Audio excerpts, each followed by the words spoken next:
Olá, esse é mais um episódio do quadro Direto ao Ponto, onde eu analiso e recomendo otimizações nas matrizes de bordados desenvolvidas pelos nossos alunos lá da eBordados Academy. Eu sou o Gixson de Oliveira, certificado em qualidade de programação de bordados pela Wilcom e também pela Barudan. Bom, vamos lá então começar aqui a análise desse bordado aqui, ADB Nova Jerusalém. Esse bordado aqui que foi desenvolvido pela Késia, nossa aluna aqui do Wilcom Experience, e trouxe para a gente essa matriz aqui, né? O bordado, aqui está o bordado que a Késia me enviou, para a gente estar analisando a programação, bem como o bordado também. Num primeiro momento, a gente analisando o bordado de frente, ele está legal, né? Tá bacana, está com uma cobertura de ponto bacana aqui, não está mostrando o tecido, está com uma programação, a princípio, olhando assim, legal também, bem desenvolvida, respeitando aqui as técnicas que a gente fala com relação à espessura do objeto, tipo de ponto a ser utilizado, então botou ponto cheio aqui, respeitou a sobreposição dos objetos, para que tenha uma coerência, principalmente nessa chama aqui da Bíblia, né? Então tá legal. Aqui nas letras tem algumas questões um pouco mais controversa no ponto de vista dessa questão da sobreposição e em relação à forma com que foi programada as letras. Me parece que essa letra não foi feita manualmente, me parece que ser uma fonte pronta, e isso abre precedente para a gente recomendar algumas alterações, ainda que pequenas, mas são importantes, principalmente para não termos esse tipo de problema aqui. E aí, na hora de a gente analisar a programação no Wilcom Embroidery Studio, eu vou dizer o porquê que isso aqui aconteceu, né? E, da mesma forma, a gente tem aqui uma situação indesejada aqui, bem presente no N, nessa posição.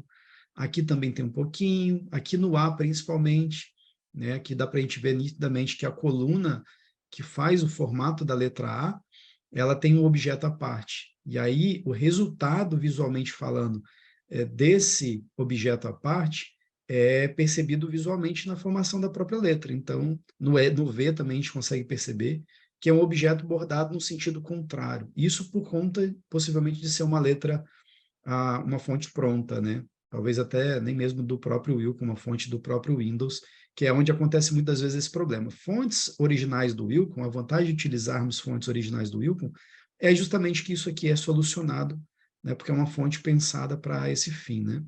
Mas beleza, essa é a primeira foto de frente. Depois a gente tem a foto do avesso.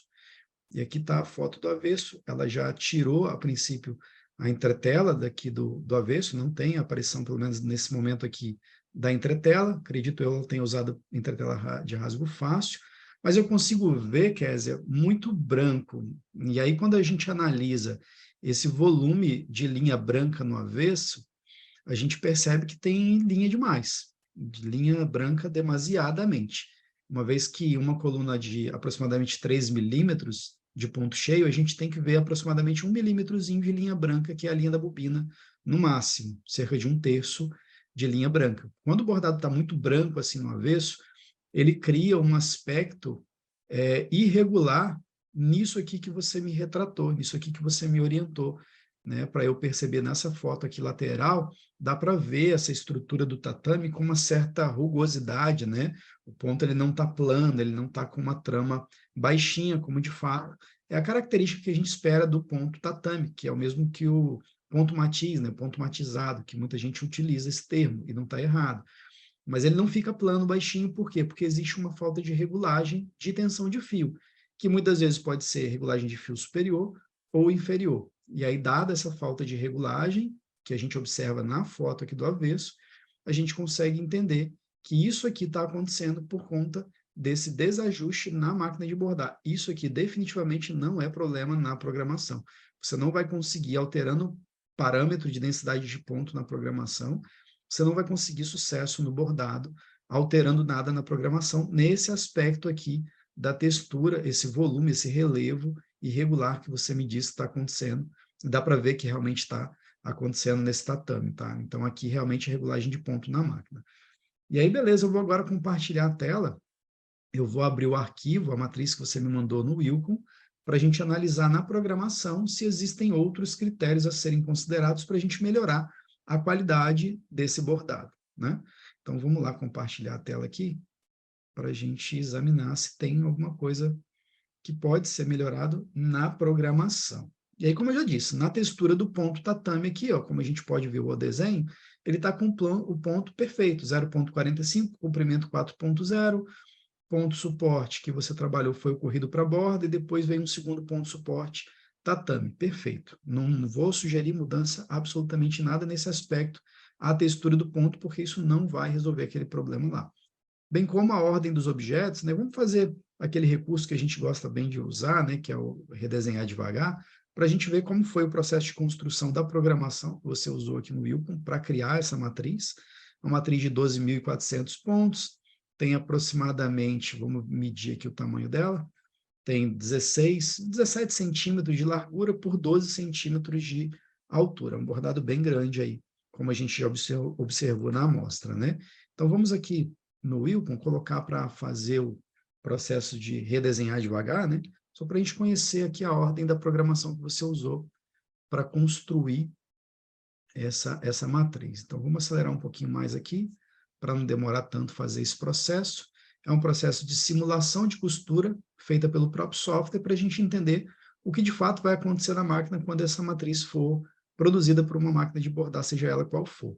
Então, bordou a primeira cor, depois bordou a segunda cor, os detalhezinhos ali da pomba, e agora vem as letras. É uma matriz, inclusive, bem simples, bem dinâmica para ser bordada, né? A programação ficou bem eficiente. E aqui, a única recomendação que eu tenho para melhoria de um modo geral do bordado, está realmente, de fato, na letra. E aí eu vou te mostrar aqui, ó, qual seria, na minha percepção, a melhor forma da gente fazer essa letra. E eu, exatamente como eu já tinha imaginado anteriormente, você usou uma letra pronta, tá? Usou uma letra pronta. E, ó, nitidamente eu consigo perceber que essa letra não é uma letra original do Wilcon, tá?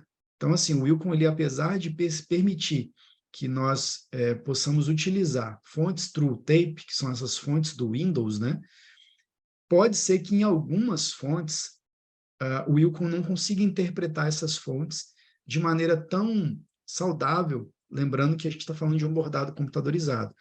E a fonte vai ficar, visualmente falando, enquanto está na tela do computador, vai ficar perfeita, né? Esses detalhezinhos, esses gominhos aqui que o Wilcon interpretou para essa fonte, no Wilcon está lindo. Só que quando chega na máquina, que o movimento natural do tecido faz com que a interpretação disso não seja tão saudável quanto a gente está vendo aqui, e sim como a gente viu ainda há pouco na amostra. E qual seria a melhor interpretação disso? Ou você encontrar uma fonte do Wilcon que ofereça esse mesmo projeto visual aqui dessa letra, que dificilmente você vai achar idêntica, tá? Mas você pode procurar, encontrando, prefira sempre utilizar as fontes do Wilcon, que são essas fontes que no início de cada nome da fonte tem esse símbolozinho aqui, ó, como se fosse uma cadeiazinha de pontos, tá vendo? Um íconezinho vermelho. Diferente das fontes do Windows, que são fontes marcadas por TT, que é essas fontes TrueTape. Então, apesar do Wilcon ser compatível com esse modelo de fonte, mas a gente gosta de ressaltar que nem toda fonte vai ser muito bem interpretada pelo Wilcon, né?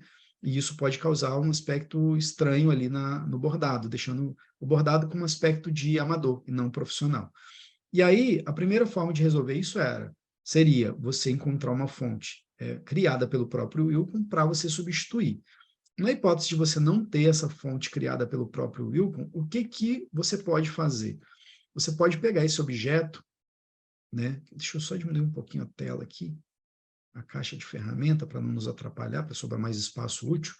Tá, e aí o que você pode fazer? Eu vou duplicar aqui, ó, vou jogar aqui para baixo, e aqui a gente pode estar convertendo esse padrão, né, de texto aqui, através do Ctrl+K no teclado, em vários fragmentos.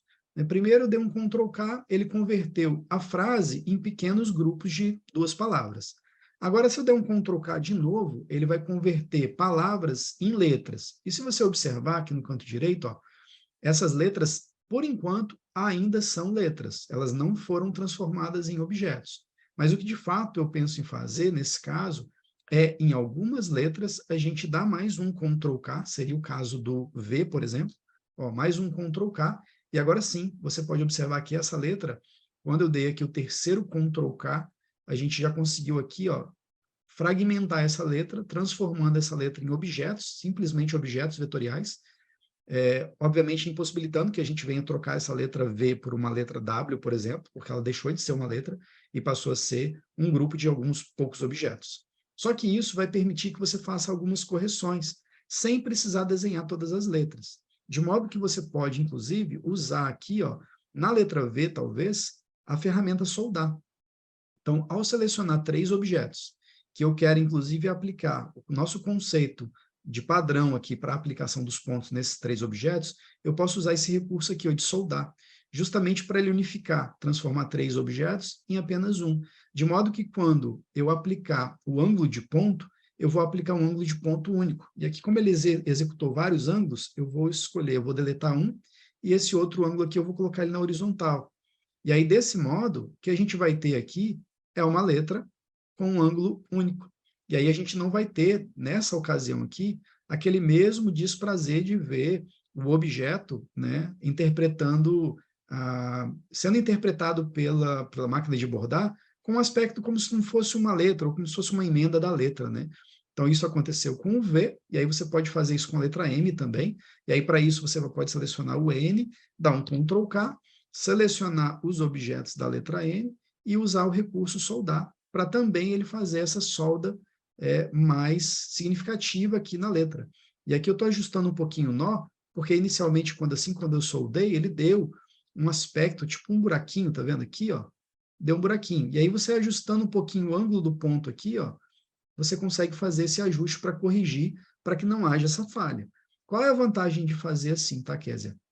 Você vai ter o ponto sendo costurado no sentido único. E no caso da letra, isso é ótimo, porque faz com que a letra comece com um aspecto e espessura igual, tanto daqui para cima ou de cima para baixo. E a gente tem o N, vai ficar com essa proposta, o V. Aí o letra A, ó, pode ver que o O está perfeito, não tem por que mexer. Então eu mantenho. Então eu aproveito aquilo que é bom do software e mantenho a letra O. Não precisa movimentar, mudar o O, desenhar todas as letras. Tá? Então, assim, a gente está meio que aproveitando o trabalho que o software já nos trouxe através dessa fonte do Windows aqui. Então, dá para usar fontes do Windows desde que a gente tenha essa interpretação, de modo que, percebendo a necessidade de alterar, a gente vem aqui, quebra a letra, mais uma vez, vou fazer com a letra K, que nesse caso do K, se você observar, eu já não posso selecionar todos os objetos mais. Porque se eu selecionar todos os objetos, vai dar errado, porque esse objeto aqui, ele de fato tem que ter um ângulo vertical. Mas os outros objetos que mais parecem ali o formato V ao contrário, eu posso selecionar e de novo soldar. E aí, mais uma vez, a gente aplica aqui o ângulo, vou excluir um ângulozinho desse aqui, delete, e o outro eu vou puxar para a horizontal. E aí a gente tem essa proposta aqui desse formato para a palavra nova. E aí o mesmo seria replicado para todas as demais letras dessa palavra. Então, por exemplo, o R não ficou muito saudável, porque o R ele interpretou esse objeto aqui sendo separado, onde, na verdade, eu gosto de fazer o R nesse formato aqui, ó. Vou fazer um formato aqui que seria, na minha visão, o melhor, que é o que melhor dá um acabamento a nível de ponto lá na máquina de bordar, seria alguma coisa com esse formato aqui, ó. Eu vou colocar outra cor só para dar uma evidência mais, tá vendo? Mais expressiva para você conseguir interpretar melhor aqui o que eu estou fazendo. Então, aqui eu estou criando um objeto novo para substituir essa perninha do R que eu não gostei. Então, aí você vai fazendo pequenas cirurgias no seu desenho, de modo que você faça com que o bordado fique com a qualidade melhor possível, ainda que utilizando letras prontas do Windows. Só que, de novo, fazendo algumas adaptações. Então, eu não preciso desenhar tudo, mas precisa fazer alguns ajustezinhos. E aí, depois que você fizer todas essas letras, é importante você revisitar a ordem dos objetos para que você consiga manter a ordem dos objetos originalmente aqui. Então, muda a ordem, muda a entrada e saída, né? Porque quando eu faço isso que eu acabei de fazer, ó, ele bagunça a entrada, os conectores de entrada e saída do objeto. Então, você tem que pegar aqui e ajustar para que esses objetos eles tenham uma proximidade maior com relação à entrada e saída de cada um deles. Então, aí você precisa ajustar cada um desses objetos, os nozinhos de entrada e saída, para que a gente tenha uma melhor produtividade do bordado lá na hora de ser executado. E, para a gente finalizar, o que a gente também tem aqui é na palavra ADB, que a gente viu lá no bordado. Por que ele ficou com um aspectozinho ruim? Porque aqui no D, ó, ele ficou com essa emenda. Então, assim, a coluna vertical está bordando horizontal e essa está bordando do jeito que está aqui, né? Vertical e vai girando. Qual a melhor forma, qual a melhor interpretação que eu tenho para fazer a letra D, tá? E assim vale para a letra B também, mas eu vou fazer com a letra D para você entender, e aí você aplica o mesmo conceito para a letra B. Seria, inclusive, pode aproveitar a letra do Windows também, de novo, e aqui a gente vai dar Ctrl K até quebrar os objetos, e aqui, de novo, eu vou usar o recurso de soldar. E aí, ó, mesmo que é um objeto, passa a ser um objeto com formato como se fosse uma letra O, eu só preciso aqui ajustar a posição dos ângulos, né? Então, Ctrl H, e aqui eu vou ajustando a posição da angulação dos pontos, de modo que essa aqui é a melhor interpretação que eu tenho a dar para essa letra D. E aí ele vai ter a letra D bordada com um aspecto de posição do ângulo de ponto, com uma interpretação melhor do que a gente tinha originalmente, quando foi gerado usando a fonte TrueTape do Windows, né? Então seria essa interpretação aqui. A gente teria aplicar isso aqui, tanto para o B, o A também, esse A aqui. Esse A aqui não vejo muito problema não, porque ele está sobrepondo aqui, não tem problema, não precisa ser igual de baixo. Mas na prática, fazendo essas alterações, o bordado vai ficar ainda melhor. Ficou muito bom, mas fazendo esses ajustezinhos, ele tende a ficar ainda melhor. As recomendações que eu dei nesse vídeo aqui foram baseadas no software Wilcon Embroidery Studio, que na minha opinião é o melhor software de programação de bordados do mundo. E para você assistir mais vídeos como esse aqui e ficar por dentro das melhores práticas sobre bordado computadorizado, basta então você se inscrever aqui no nosso canal do YouTube e também seguir a gente lá no Facebook e no Instagram. Aqui no YouTube é importante também você ativar o sininho para receber as notificações toda vez que a gente publicar um vídeo novo. E se você gostou desse vídeo, já aproveita para deixar o seu like e a gente se vê então no próximo vídeo. Até logo!